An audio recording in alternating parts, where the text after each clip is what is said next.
So you survived the field trip and now you want to get an A. Now the best place to do that, to get the highest marks, is on the analysis. Analysis means to cut up into separate sections, and the sections we're cutting up our coursework into the different sites. So you might have site 1, site 2, site 3. Now you can call them whatever sites you want. You can call this site 1, this site 2 and this site 3. It's up to you. In fact, the more that you do it your own way, the higher the marks I can give you. The more you copy exactly what I've done, the less marks I can give you. Okay, so we're analysing, we're cutting up into sections. For each site, each section, you'll first describe all the geological data that you found, then explain what that means. Then move to the next site, describe all the geological data, explain what that means, maybe draw some graphs or whatever to try and analyse the data. Then get to the third or fourth site, depending on how many you've got, describe the data, then explain it, and that is your analysis, first part of the analysis done. The second part of the analysis is called the synthesis. Now synthesis means putting it all back together again, and here use all the data from all the different sites to go back over your hypotheses, i.e. was there a fault there? So use all your data from the 3 sites, put it all together, that's a synthesis, and say whether it was a fault or not. And lastly, last part of the analysis is a conclusion. That's a short section saying, going back over whether your hypothesis would prove correct or not and why. So that's just a short section. So let's look at one site. This is, I've called it site 1, you can call it whatever site you want.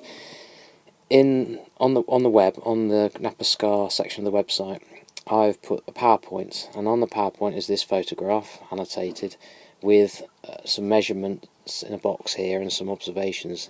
These should be all the geological descriptors you should have made on the field trip. If you haven't got all these geological descriptors, you need to remind yourself of the site and get them written in your notebook. Now, what you need to do now on your Word document for your analysis is put the number of the site, ideally link it to a photograph you saw in the previous slide, showing where site 1 is in relation to all the others, and then you need to put all your descriptors on. So you need to show all the thicknesses of all the beds, the strike and the dip, showing where the joints are, where the bedding planes are, the fact that you've got unit 1, 2 and 3 here. Then you will describe the lithology of each unit. So unit 1 was micrite, microcrystalline calcite, pure limestone. Site 3 was the same. Unit 3 was the same, and Unit 2 was a pebbly limestone, like a conglomerate. And you use all the descriptors of the texture for each one. You might actually draw an arrow, and you might draw a close-up of the features you've seen. So microcrystalline calcite, you might do a little photo micrograph sketch with scale to show all the features you've seen. That would be ideal, and you could do that for each area, showing what you can see. Alright, you make sure you've done all what the mineralogy is. It fizzed with limestone, it's got slate clasts, any structures you could see, and any fossils. And that would be your description. Okay. Also on the Geology Rocks website are all the photographs. If you haven't taken your own, you can just copy and paste a photograph like this. This is site 1, maybe site 4 or 3 for you, and this is where you would draw all over it, annotating all the key features you could see. Just do this in Word, annotate all the key features, label the tectonic joints here, the bedding planes, anything else you can see, label it on the strike and the dip, and then explain it. So all the things you've mentioned, for example, like if you've mentioned tectonic joints in your description, you need to explain how they form. If you've mentioned limestone, you've got to explain how limestone forms. If you've got a conglomerate here, you have to explain how conglomerate forms. You need to mention how this is low energy environment because of the fine-grained nature of the sediment. Here is a more high energy environment because of the coarse-grained nature of the class. Here it's fine again, so it must be low energy. So we have varying energy levels. Probably this area is a shallow warm tropical sea. This is also a shallow warm tropical sea, but perhaps with a river or a current flowing in, bringing in these clasts. So you're trying to explain why it looks like it does. You need to look up in the notes on the different sections to help you explain these things. I'm sure limestone is explained in your notes, conglomerates explained in your notes. I think I will make a little video to explain how tectonic joints form, so you have to watch this space.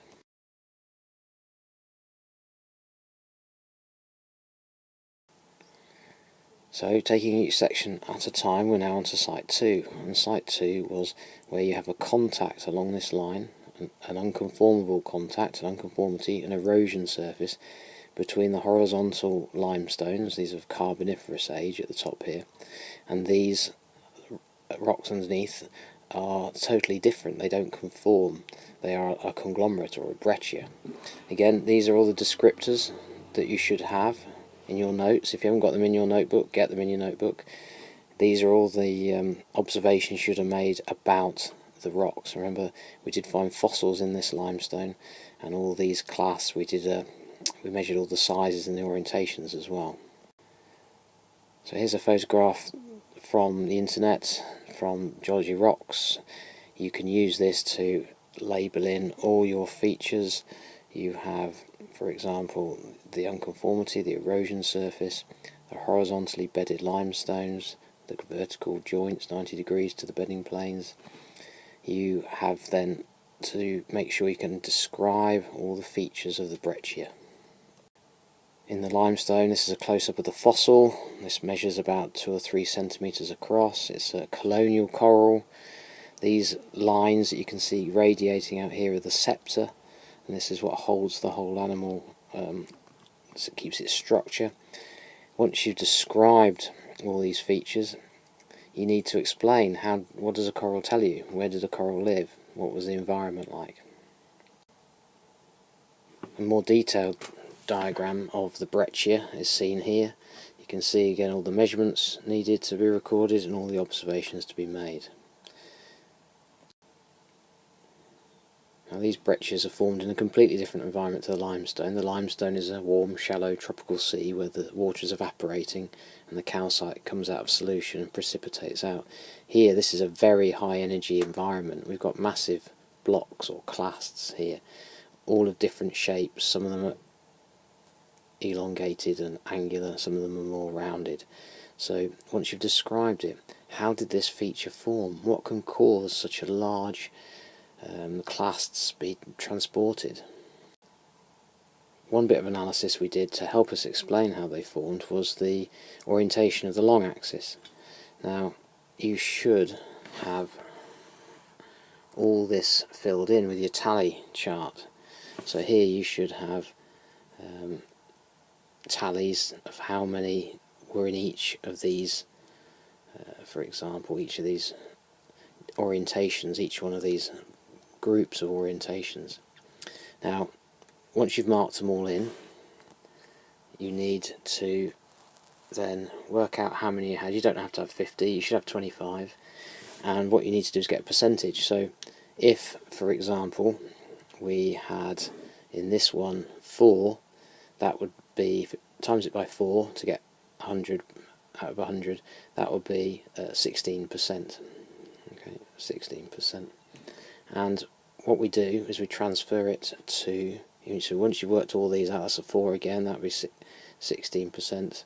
This one's 3 times by 4 is 12%. So we've got some figures there, and what we need to do is, we need to fill the chart in. So let's have a look what we've got. So between 350 and 099, so here we go, there's 350 and 099, we had 16%. Now each one of these you can make whatever size you want, it's up to you.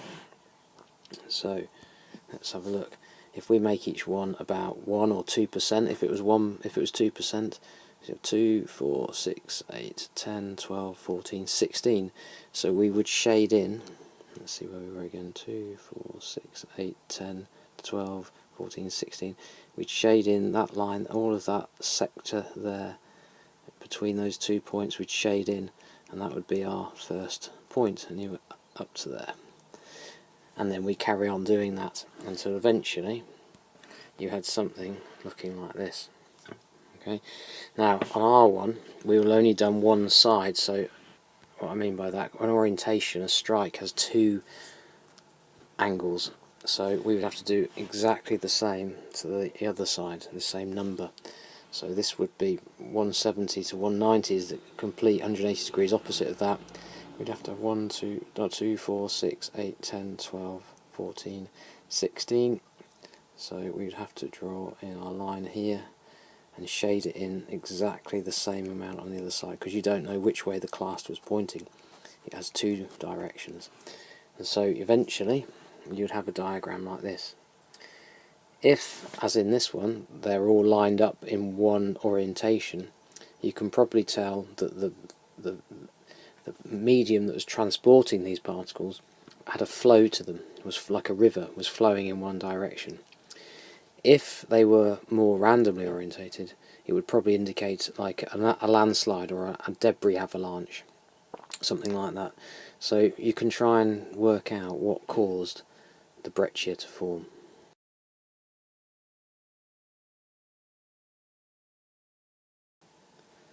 The second bit of analysis you can do to compare the breccia above the path and with the breccia below the path is to fill in this class size analysis.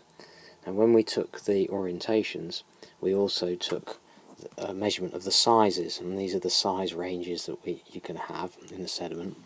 So for example, if you tallied it up and you had one boulder, you had 4 cobbles, you had 5 pebbles, and whatever here, 10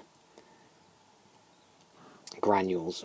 Okay, now you work out how many you've got here, so you've got 10, we had 20 here. So to get percentage I just times it by 5. So once 5 is 5, 4 5s are 20, 5 5s are 25, and we should have now, this should be 50, shouldn't it? So that make up 100. Now once we've got that worked out, we can then make our histogram. So here was the boulders, and that was only 5%. The next size down was cobbles 20%, pebbles 25, and granules 50. So looking at our scale at the bottom here, this section is the boulders, and that's only going to be 5%. Now we've got to 50 here, so our scale can be divided up into 100, 50, 25. So the first one is 5, which would just be a bar about this sort of size. Next one up is 20, which will be almost to there. The next one is 25, which will be to that line there. And the next one is 50, which will be up to here, across and down. And this is your histogram. And you can use this to try and explain what's happening. Here it's very poorly sorted. Maybe on your real one it might actually go further like this when I didn't add up all the grains. If you've got something looking like that, that's incredibly poorly sorted, because the size ranges from very small, 1/4 of a millimetre, way up to a big boulder. This one here is known as the mode, so you can see what the mode is. The most frequent sized classed is in the 2 to 4 range. It's definitely a coarse size, but it's all very poorly sorted. For further analysis you can use this Hulstrom curve, which you might have seen in geography, and it helps you work out, if you know the grain size of the sediment, you can work out the flow speed in the past of what it was like. So if we had a mode of say 2 here, we can see that the actual flow of the river must have been, to pick up the particle, it must have been at this sort of speed here. So we're talking about 20, 30, 40 centimetres flow per second, which is quite fast for a river. And if you take some of those bigger boulders, which were up this end here, the 200 and 300, we needed over, well, maybe 200, 300 centimetres per second flow, which is incredibly powerful. So you can try and work out, the average is here, the modal, but the biggest bits require this amount of flow. So you can actually work out what speed the river, or if it was a river, what sort of speed it would need to be moving at to be able to transport that size of grain, i.e. very high energy. Final site, again, same as before, put the site name, put a little photograph to show where it is, put a photograph into your notes, make sure you've got into your Word document, make sure you've got all these measurements. There's two types of lithologies, there's the rock underneath and the rock on top. Here's a close-up showing the erosion surface, another erosion surface here. This time this is a proper unconformity. These rocks are dipping in this direction, these are the slates with the slaty cleavage, it's fine grained, and these rocks do not conform with the rocks above. These are horizontally bedded, they've got calcite cement and clasts so these are included fragments really of this rock. So we know this must be younger, because this rock, the entire rock, because the clasts are older than the rock they're in, and they've come from here. So you need to explain how an unconformity forms, you need to explain how this slate became slate from regional metamorphism, how it got tilted, and how it was, what environment it was before it was slate. It was a shale, it was fine grained clay, which would be deposited in a deep marine environment. We did some more classed size analysis of this pebbly limestone, the conglomerate above the slates, and we could draw a close-up diagram in here of all the key features. One good idea would do a sketch of, this is looking into the side of the cutting at the bottom. These are the beds of slate dipping towards the southeast, if I remember rightly, and this was bed 1 and bed 2 and bed 3. This is the unconformity in the pebbly limestone, but from the side you could see the beds, they look horizontal when you look into them from this direction, but these are the slaty cleavage foliations. They were dipping in a different direction to the actual beds, which is quite a good diagram to show. Another orientation rose diagram can be made for this pebbly limestone compared to the breccia above, and you would compare the two to see if the rocks above were the same as the rocks below, proving that the rocks were displaced. If they're completely different, it proves that there wasn't a fault and these rocks are have not been displaced because they were not joined.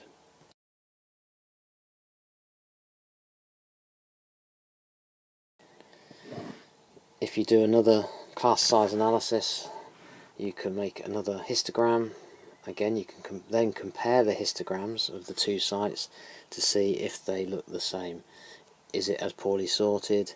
What are the size ranges? Does it look like the same sediment? So a very good way of analysing the two beds of rock. A Hallstrom graph can be used to analyse the flow of the medium that was transporting, just as before, find out what the mean grain size is, and see what sort of energy levels or speeds you need for it to be transported. If your group did the sedimentary logging, and this is the sheet with all what you logged down, all the information, if you have done that, then you can add that data and make a sedimentary log of your own. So here is the sedimentary log.